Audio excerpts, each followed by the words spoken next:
Hey guys, Ray from Love You RV and Boat. So I'm in the boat down in the engine compartment.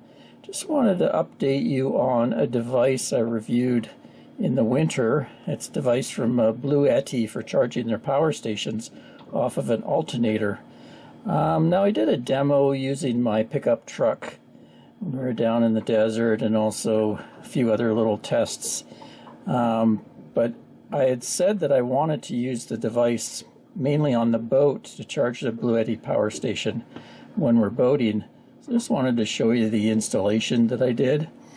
So we're starting here. This is my starter batteries on the boat, and my alternator power comes in right here, and you can see there's a terminal fuse.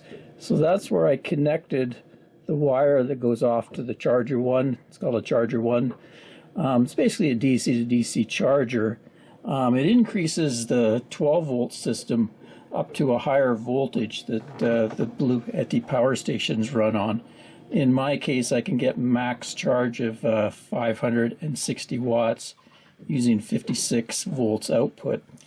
So the positive wire comes off same point on the starter batteries as the alternator, and then I ran the negative lead to my boat's negative bus bar here. Then it goes up to the breaker that was provided in the kit. Now, one thing I said when I reviewed it, I thought it was stupid that they put the breaker way at the other end by the device. So when I did my install, I moved the breaker right close to where I'm taking off the battery. So when I want to disable it, I can just turn that right off when I'm not using it. Otherwise, I can flick it on like that, and it energizes the Charger One. I'll show you the path I ran the wires and where I've installed the Charger One and where we use our Bluetti box. So it comes up here, and then it goes into it. They provided kind of this wire loom to keep the two wires together, which was nice. So I've ran it and zip tied it all along where the existing boat wiring goes, down towards the other end.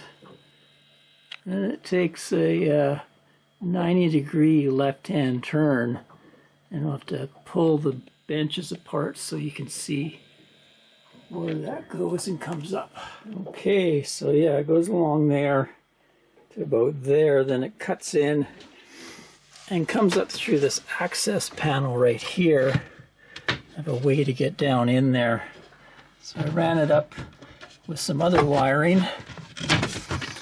There's some AC wiring down here, and then I ran it in right to the Bluetti box here and mounted it securely in there. It's got quite a bit of room around it for air.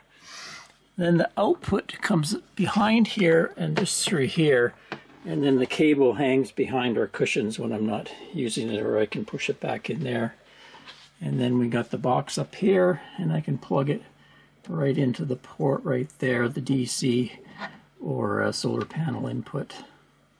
So we'll just put this together, then I'll give you a demo. So I can turn that switch off down below there when I'm doing my engine checks before we go. I can turn that on or turn it off later. There's also plugging this cord in and out. I'll turn it on and off. And I can turn charging on and off at the app. So I've brought up the app, and you can see I've set it for 56 volts of charging. Let's go to a video I took while we were motoring along, and I'll show you it in use. Pretty good RPM on the engine, so I'm going to give you a quick demo of the Charger One using the boat alternator. Let's plug it in here. And we should start to see some charging happening. Let's have the app running here so you can see. I heard a click.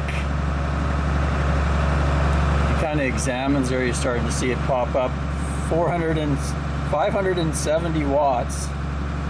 So that's taking power from the engine alternator, putting it through the Charger One, pumping it up to 54.5 volts, and feeding this Elite 100 Bluetti box. We're at 69%, says time to full charge, 0.6 hours. Pretty cool. So I can adjust charging levels. If I want less charging, I found I can go down to 28 volts, and then I get about half of that wattage, but it's a little easier on the alternator. It's not such a draw on it, so if I find the alternator's running too hot or something, I can always adjust that. So that works out pretty good. It doesn't take too long for that to recharge. I've done tests when it's pumping in, you know, over 500 watts. I notice my alternator does heat up in temperature, but there used to be a bank of lead acid for big golf cart batteries that would draw around 60 amps, so it's comparable to this.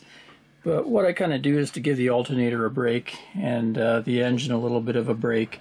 I'll set this, I'll set the charger for 28 volts, and then I find it only puts in about a little over 225 or 250 watts, something like that. Anyway, it's a slower charge, but we're usually motoring along for multiple 3-4 hours, even 5 hours, so it gives it lots of time to charge, and I'm not usually charging the whole box up. Anyway, stay tuned because I'm going to be doing a review shortly on this new offering from Bluetti. This is the Elite 100 version 2, and it's replacing 2 boxes in the boat. I did have the AC70 mounted here conveniently on the shelf, and last year I had their 240 weatherproof one up on the fly bridge, mainly because I would use it to power our water heater if I wanted to. But this new box can do both those jobs, and it's much smaller, so it's kind of their latest, greatest, and I'll have a review out for you in about a week. Till next time, Ray from Love Your RV and Boat. Cheers, guys.